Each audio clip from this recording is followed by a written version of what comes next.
एजाज एहसन साहब हैं, सीनियर माहिर कानून, सीनियर रहनुमा पाकिस्तान पीपल्स पार्टी। एजाज एहसन साहब, बहुत शुक्रिया वक्त देने के लिए।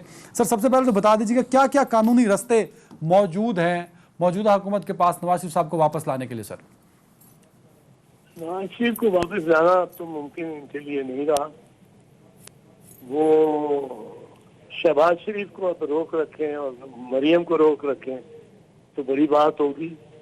नवाज शरीफ को तो बरतानवी अथॉरिटीज या अदालतों ने हवाले करना पाकिस्तान के बड़ा मुश्किल है, या भेजना, क्योंकि यहाँ के वुज़रा कह रहे हैं, वफाकी वुज़रा जो हुकूमती पॉलिसी को ही जाहिर करते हैं, वो कहते हैं कि ये वाजिबुल कत्ल है। जो जिस पर भी चार्ज इल्जाम लग गया करप्शन का, वो वाजिबुल कत्ल है। तो जब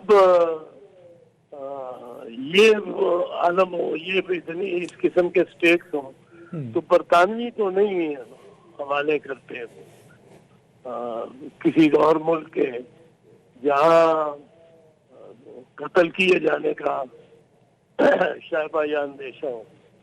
और खुद वफाकी वज़रा, खुद सरकार, हुकूमत, क्योंकि कलेक्टिव रिस्पॉन्सिबिलिटी होती है काबीना की। तो सरवर खान जब इस तरह हाथ मार मार के मेज पे कहता है कि जी ये वाजिबुल कत्ल है, तो वो तो नवाज शरीफ के वकला वहाँ कहेंगे जिस अदालत में भी मामला गया, और ये अदालत में बरतानिया में जरूर जाएगा, या होम ऑफिस वाले भी इसको कंसिडर करेंगे कि अगर ये पाकिस्तान इसको भेज दिया तो इसको इंसाफ नहीं मिल सकेगा। सरवर खान साहब के बयान ने नवाज शरीफ साहब के केस, वापसी के केस को मजीद स्ट्रॉन्ग कर दिया उनके हक में, आप ये कह रहे हैं सर? नवाज शरीफ के हक में स्ट्रॉन्ग कर दिया ना नवाज शरीफ की, तो यही दलील होगी ना। वहां से जब भेजेंगे, यूं तो नहीं हो सकता ना कि उठा के नवाज शरीफ को टैक्सी में डालें और एयरपोर्ट लेके आए रखें और वहां से उड़ा के ले आए। इस तरह नहीं हो सकता।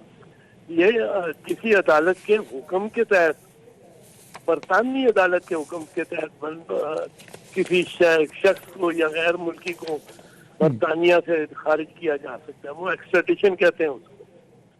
तो एक्सट्राडिशन पे एक दलील एक्सट्राडिशन के खिलाफ होती है। यदि वहाँ मुझे इंसाफ नहीं मिलेगा, वहाँ तो सारे दुश्मन है मेरे, और वो पहले से फैसला करके बैठे हैं कि इसको मारना है। लेकिन सर साथ में सर मैं बिल्कुल आपके पॉइंट सर मैंने ले लिया। सर मैं एक चीज़ और भी, इखलाकी तौर पे एक बड़ा नारा बुलंद हो रहा है कि इखलाकी तौर पे वापस आ जाना चाहिए नवाज शरीफ साहब को। मैं इस पर ना जरा थोड़ा तारीख में, कुछ महीने पहले जब जरदारी साहब का केस था तो वो पेपर्स पे साइन नहीं कर रहे थे। जब उनसे कहा गया कि उनको रिलीफ मिलना चाहिए, वो जो उनको सजा दी हुई है, तो उनकी बेटी से सिफारिश कराई गई थी। लतीफ़ खोसा साहब बार बार पेपर्स लेके जाते थे, जरदारी साहब वापस भेज। तो जरदारी साहब और जब हम नवाज शरीफ साहब को कंपेयर करते हैं तो वो तो मुल्क से बाहर चले गए, जरदारी साहब मुल्क के अंदर है। तो इखलाकी तौर पे क्या आपको लगता है कि नवाज शरीफ साहब वापस आ जाएंगे और आ जाना चाहिए उन्हें? सर क्या होता है अदनान, क्या बात करते हैं आप? इखलाकी तौर पे गैरत दिलाओ जी उनको कि आप वापस आ जाओ, मुसलमान हो, पाकिस्तान हो, हल्फिया बयान दिया हुआ है अदालत में। वो मामू बना के चले गए हुकूमत को, और इनके वुज़रा कह रहे हैं हम लेके आएंगे, ये करेंगे। कैसे लेके आए? और फिर मैं तो ये समझता हूँ कि अगर ये अदालत में गए, अगर पाकिस्तान की गवर्नमेंट अदालत में गई वहाँ, और नवाज शरीफ को चाहेगा कि वहाँ अदालत में मैदान लगे और बरतानवी अदालत के सामने केस ये हुकूमत लेके जाए ताकि वो अपनी सफाई दे सके। और सफाई में वो कहेगा कि नैब की सारी जो कार्रवाइयाँ हैं, सारी यही ड्यू प्रोसेस नहीं है, यही कानून और आइन के जो बुनियादी हकूक है उनके खिलाफ है। इनमें ये इम्तियाज भी बढ़ता जा रहा है, इनमें ये भी हो रहा है, वो भी हो रहा है, दबाव भी डाला जा रहा है। वो एक बरतानवी अदालत ने अगर ये कह दिया कि ये इनकी सारी मशकूक है, इनकी सारी कार्रवाई, तो यहाँ नैब का भी बिस्तर गोल हो जाना है। मतलब सर मैं अगर सादा लफ्जों में एजाज साहब कहा जाए तो आपके जवाब से मैं ये तासुर ले रहा हूँ कि नवाज शरीफ की वापसी का मामला हुकूमत के गले भी पड़ सकता है, नैब की बदनामी का बायस भी बन सकता है। बिल्कुल बनेगा, 100% बनेगा और 100% गले में पड़ेगा इनके। ये तो पता नहीं सोचते बस मामले को बाद में है और पहले मुजरा, एक तो इनमें अनारकी है मुजरा के बयानात देने में।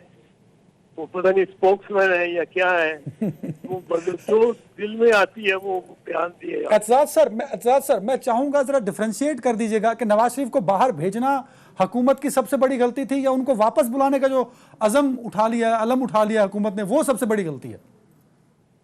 नहीं, अब दोनों ही गलतियां थी। बाहर भेजा है अगर तो आप सब्र करें, वो जब आना चाहे तो आएगा और संभाल लें शहबाज शरीफ को। अगर वो रोक रखें तो बड़ी बात है, वरना वो भी कोनियां वोनियां मार रहे हैं और वो भी जरा मुलाकातें और सफीर भेज रहे हैं अपने पैगाम लेकर। जो इस्टेब्लिशमेंट है जी, सिविल एंड मिलिट्री इस्टेब्लिशमेंट है, उसके साथ वो भी कोई कोशिश इक्वेशन बनाना चाहते हैं कि वो भी चले जाएं। अच्छा, शहबाज शरीफ साहब भी चले जाएं? नवाज शरीफ चला गया तो पीछे क्या रह गया? तो नून लीग ने सियासत भी तो करनी है ना। शहबाज शरीफ साहब भी चले जाएं तो नून लीग की सियासत तो खत्म हो जाएगी इस मुल्क में। नून लीग की सियासत किसी की खत्म नहीं होती। वैसे सियासत नहीं किसी की यहाँ खत्म होती। यहाँ बंदे ये देखते ही नहीं है कि नून लीग ने क्या कुछ, ये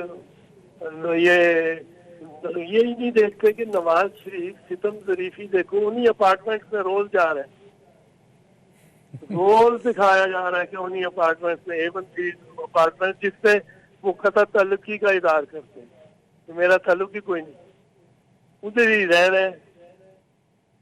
तो ये हमारी कौम तो ये भी नहीं देखती। नहीं सर, ये तो देखती है, इसमें तो खैर बात भी होती है सर। अच्छा सर, मैं एतजाज साहब, टाइम मेरे पास कम है, मैं चाहूंगा जो अंडरटेकिंग है खासतौर पे जो मियाँ शहबाज शरीफ साहब ने दी है, जो कि अपोजिशन लीडर भी हैं, उनके लिए किस हद तक कानूनी तौर पे खतरा हो सकती है ये अंडरटेकिंग? ये अंडरटेकिंग को भी यही पाकिस्तान में ही इस्तेमाल करें और बस लफ्जी और वो जो आप कहते हो कि इखलाकी तौर पे याद कराते रहे कि आपने तो अंडरटेकिंग दी थी, वरना इस अंडरटेकिंग को कौन एनफोर्स कर सकता है? बरतानिया में मिसाल के तौर पे मियां नवाज, शहबाज शरीफ जाके मियां नवाज को कहते हैं कि मैं वहाँ जमानत दे के आया था और भाईजान चले आप अब लाहौर चले, फ्लाइट मैंने बुक करा ली है। और मियां नवाज कहता है मैं नहीं जाता। तो क्या बरतानिया में उसको क्लोरोफॉर्म पिला के और टैक्सी में डाल के और जहाज से उड़ा के ला सकते हैं? शहबाज शरीफ बिल्कुल नहीं ला सकता जब तक मियां नवाज शरीफ अपनी मर्जी से ना आना चाहे। बिल्कुल ठीक है सर, बिल्कुल ठीक है। क्या आज की तारीख में एतजाज साहब, क्या आज की तारीख में मियां नवाज शरीफ कानून की नजर में मफरूर हैं या नहीं, कानून की मर्जी से बाहर गए हुए हैं? अब मफरूर है, पाकिस्तान के कानून के तहत तो बिल्कुल मफरूर है, इसमें तो कोई शक ही नहीं है। बिल्कुल ठीक है सर। और अदालत के लिए इनको चाहिए एक ही तरीका है कि पाकिस्तान में जिस अदालत के सामने अंडरटेकिंग दी हुई है या जो इनकी अपीलें हैं, अपील सुनने वाली अदालत इस्लामाबाद हाई कोर्ट मिसाल के तौर पे होगी, जिस अदालत ने इनको इजाजत दी है लाहौर हाई कोर्ट होगी, वहां जाके कहें अपील सुनने वाली अदालत जिसने अपील मियां नवाज की पड़ी हुई है, वहां कहेंगी आप इनकी अपील ही नहीं सुन सकते जब तक वो सरेंडर ना करें और वो अपीलें डिसमिस करवाएं इनकी बजाय प्रेस कॉन्फ्रेंस करने के। बिल्कुल ठीक है, बिल्कुल ठीक सर। वो अदालत मजबूर होगी अपील से, इनकी कन्विक्शन फाइनल हो जाएगी। बिल्कुल ठीक है सर। इस्लामाबाद हाईकोर्ट मजबूर होगा इससे। आखिरी सवाल पूछना चाहूंगा, सियासी सवाल सर। अपोजिशन के लिए अपोजिशन मुत्तहद होनी चाहिए, एपीसी होनी चाहिए। बिलावल भुट्टो ने बड़ी कोशिश की, शहबाज शरीफ से, मौलाना साहब से भी उनकी मुलाकातें हुई। सर कौन संजीदा नहीं है? मौलाना साहब पीपल्स पार्टी से और नून लीग दोनों से नाराज हैं सर। मौलाना साहब तो संजीदगी तो उनकी पिछले धरने में पता लग गई थी। धरना उनका एक मोबाइल धरना था, एक रात इस जगह, दूसरी रात तीसरी रात कहीं और। और 3 अजला से चंद पठान, कोई 1,500-2,000 होंगे, वो लेके आए थे जोक से, PI खान से और बंधु से।